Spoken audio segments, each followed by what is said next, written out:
Hello, class. This lecture, the goal is to talk about how you should go about actually finding an Eulerian trail in a graph that has one. And so effectively, I'm going to give a proof, but the proof is going to take the form of an algorithm that you could code up if you wanted. Right. So I've stated here very cleanly in one page, hopefully, what it is this theorem is going to say, which is that you start with a connected graph, and so again, if the graph isn't connected, then you're going to have trouble. But if you have a connected graph, then we get these two things. If every vertex has even degree, then there's an Eulerian circuit. So that's one of these walks that starts and ends at the same vertex and visits every edge exactly once. Otherwise, if G has exactly two vertices of odd degree, then there's an Eulerian trail that starts at one of them and ends at the other. So as a proof, first I'm going to note that one implies two. Namely, what do I do if I'm in the situation where this vertex has odd degree and this vertex has odd degree and every other vertex in my graph has even degree, then I'm going to connect these two with an edge like this, which is going to, of course, increase the degree by 1 at each place, which then brings this to now have even degree, and this to now have even degree. And so now I'm in a situation where I can apply part 1 to find an Eulerian circuit that visits every edge in this graph exactly once. Okay. And now that is in this graph, not the original graph, and so this edge is there. But all I have to do is sort of follow that Eulerian circuit, which remember sort of goes on a loop over and over and over and over again, until I get to one of these 2 points. And then I just follow it across this edge, whether it goes this way or this way, depending on what it does, and then delete that and just follow it all the way forward until I get back to that part again, and then it will go through everything. So basically, once you know how to do it for every edge having even degree, then you can go back and figure this out without too much work. Okay, so now I'm going to suppose that I'm on a graph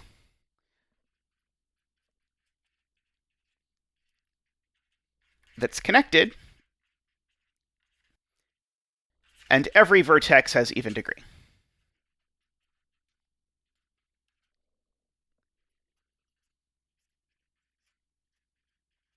Okay, and so here's my algorithm. I'm going to choose a vertex,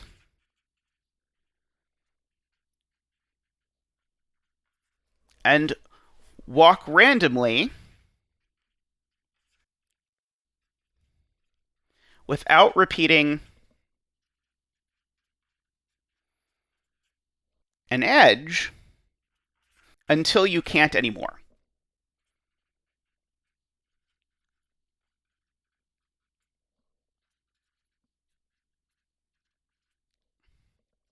Okay, so I just start somewhere, and then I say, okay, where can I go from here? I'll go there, and there, and there, and there, and there, and there, and there. And now I claim, because of this every vertex has even degree hypothesis, that of necessity, I'm going to end up back where I started. So, namely, if you think about what's happening, I'm labeling each edge here as either an in edge or an out edge for each vertex. And you'll notice this first vertex, the one we started at, it has an out but not an in, and the only way I'm going to get stuck is when I've used all the outs and ins on one particular vertex. So claim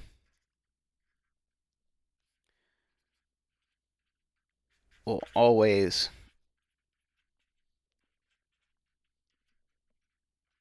get stuck restarted.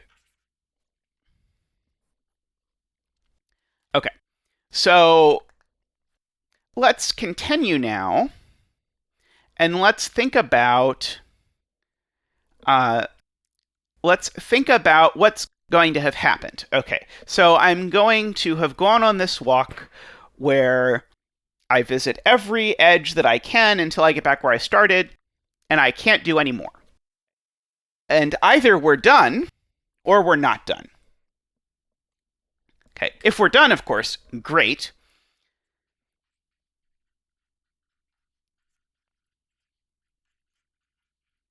If not, that means we're missing an edge.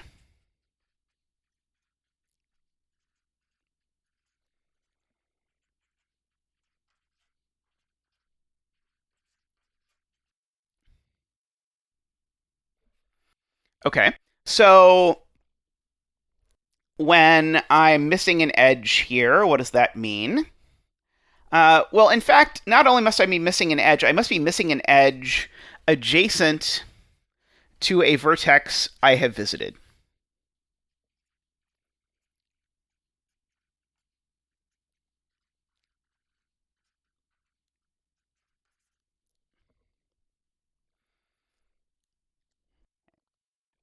And why is that? Well, if all the edges are that I haven't visited are off in some other universe that aren't adjacent to any of the vertices I've visited, then that means my graph isn't connected, because that means they're in a separate connected component, and my graph isn't allowed to have separate connected components because my graph is connected by assumption. Okay, so here's what I do in that case.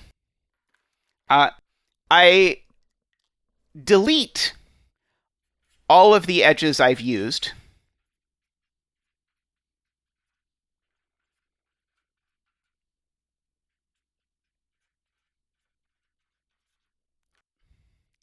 And then continue the same algorithm.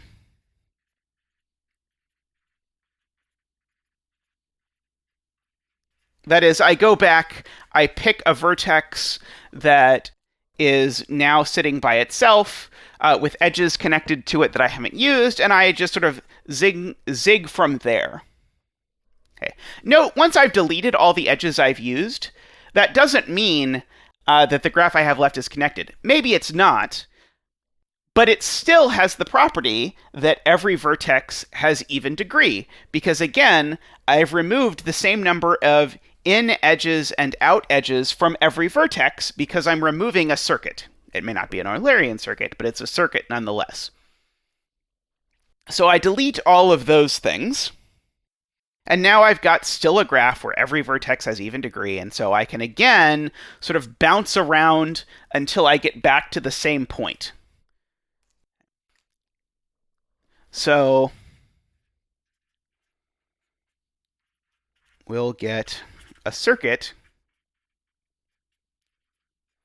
on the deleted graph. Okay. And so I want to imagine what that looks like. My original trail looks like v1, v2, v3, dot, dot, dot. And VL, and then V1 again. And that's where I got stuck. Somewhere in here, though, there's some VK.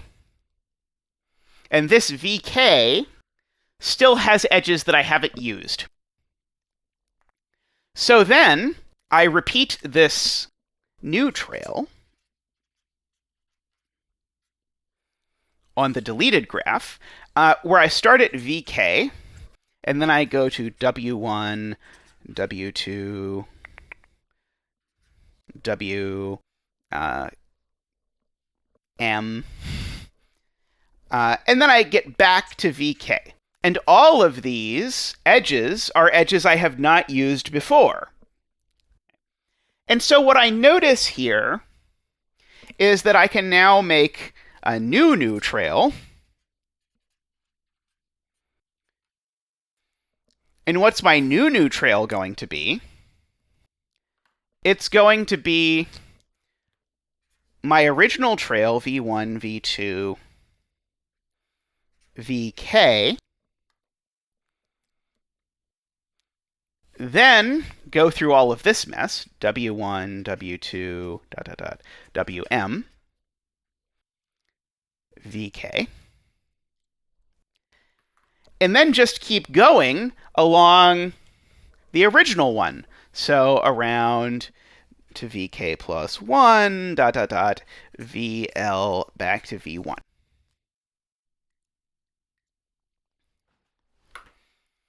Okay, and notice this trail is now really a cycle even, since it starts and ends in the same place. Notice it's strictly bigger than the one I started with. And the same thing is true. Namely, either I'm done now, or I'm in exactly the same situation I was before, where there's some edge I haven't used that's adjacent to a vertex, and so I can delete all the edges I've used and repeat this. And now, eventually, because I'm making a bigger cycle every time, I have to eventually use every edge. I should mention here that I'm assuming the graph I'm talking about is finite, because if the graph I'm talking about is infinite, well, then there's no way I could possibly visit everything, and that's just not, and get a cycle, that's not going to happen. But as long as the graph is finite, then every time I repeat this procedure of basically bouncing around randomly until I get stuck, and then removing all of those edges, and then bouncing around randomly until I get stuck, and then inserting the second bounce into the first bounce, and taking that whole list and repeating this over and over again every time I'm extending my circuit. Every time I'm extending my circuit until my circuit includes every edge in the graph. Okay, and then I'm done. Okay. So, let's do an example where we do this.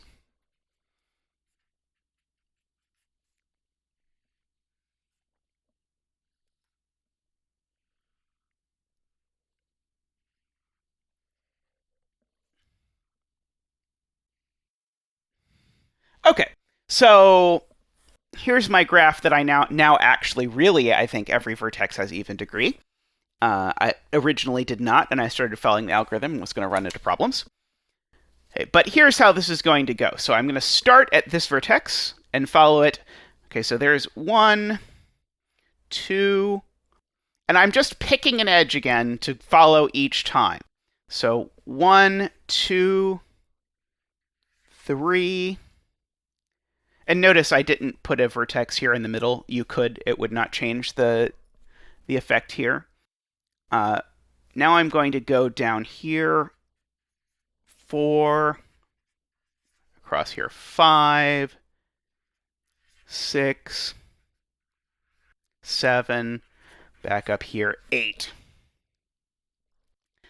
Okay, and now I have hit this point where I've now used every edge out of this vertex. So I'm going to quickly put blue hashing over each of the edges I've used so that we can look at what I called before the deleted graph.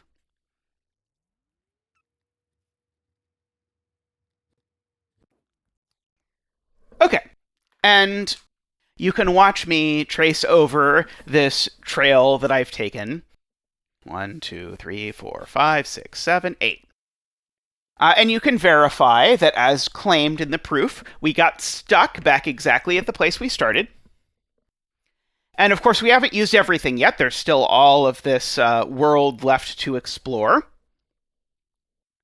But we can continue this by observing that somewhere along the path, there's an edge adjacent to one of our vertices that we haven't used yet. So namely here, let's take that one. There's an edge adjacent to this. So I'm going to take this now, and I'm going to make a new cycle on the graph where I've deleted all the blue hashed lines.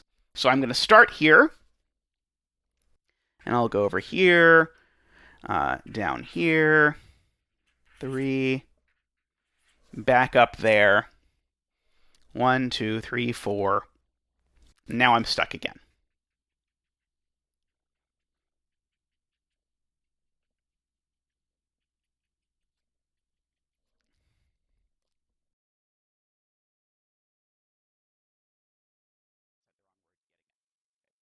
Just to be clear, currently I have the following trail. Namely, the trail I'm currently talking about is the trail 1, followed by the red 1, 2, 3, 4, and then the blue 2, 3, 4, 5, 6, 7, 8. Okay. So this path, which I'll trace for you, this 1, 2, 3, 4, then 2, 3, 4, 5, 6, 7, 8. This is now a longer path. It includes more of the edges than it did when we were only talking about the blue path. But of course, I'm still not done. So I can now notice that, for example, at this point here, there's an edge that I'm connected to that I'm not using. So I'm going to go ahead and grab that. And I'll grab that with this green pen.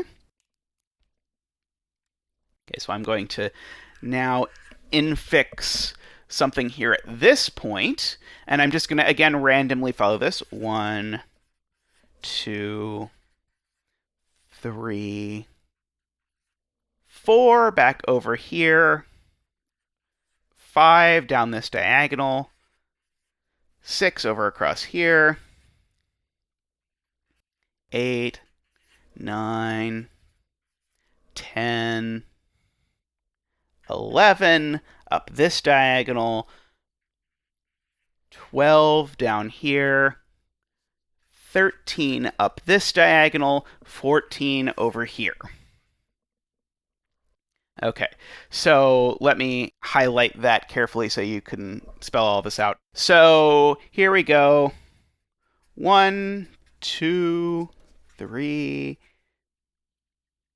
4, 5, 6, 7, 8, 9, 10, 11, 12, 13, 14.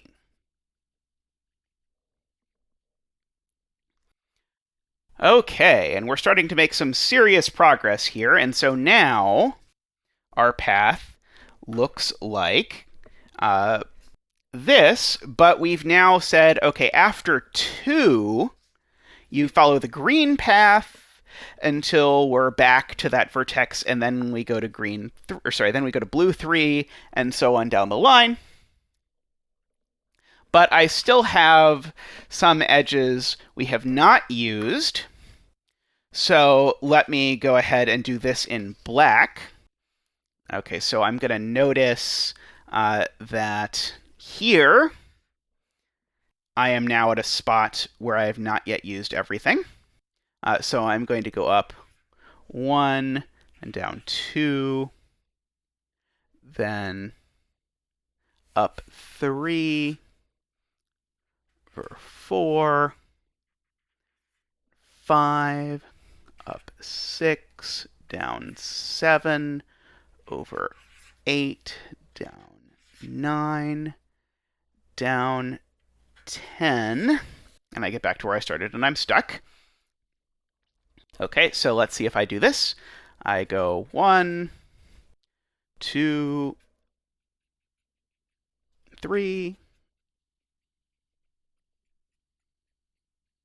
4, 5, 6, 7, 8, 9, 10. Okay, so I am going to write down this whole Eulerian circuit that we now have while tracing it with my finger. So I start at blue 1, which brings me here, and then I switch over to the red path. So I go red 1, red 2, red 3, red 4, and then back to blue, so then blue 2. But now I hop onto the green path, and then green 1, 2, 3, 4, 5, 6.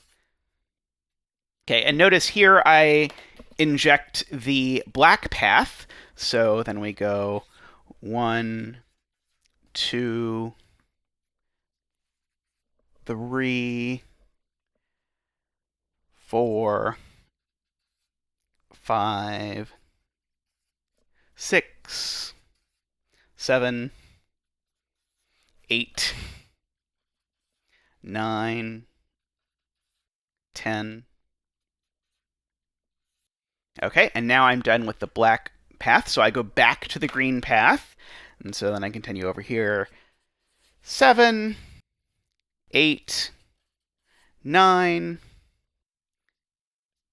10, 11, 12, 13, 14. And now I am back to continuing the blue path, so I continue with blue 3, 4, 5, 6, 7, 8. And then I'm done. I have now visited every single edge, and I have returned to the place where I started. Now, this algorithm is a bit messy, as you can see, to do for a human, but this algorithm is very easy to implement by computer. So if you're a computer sciencey type, you might notice that this algorithm is basically big O of the number of edges, which is to say it is very, very fast in computer science terms. Okay, and very efficient. And so if you're interested, you can definitely code this up. And I'll give you in the next video an example of a graph that you might try to code this up on. Just so that you can practice your coding skills if you want to make sure you really believe this theorem that I have told you. Okay, but that's it for this video. We're talking about the proof of Euler's theorem. In the next video, we're going to talk about something known as a de Broglie sequence. And a de Broglie sequence is a particular application of this whole circle of ideas about Eulerian trails and circuits. But until next time, be well.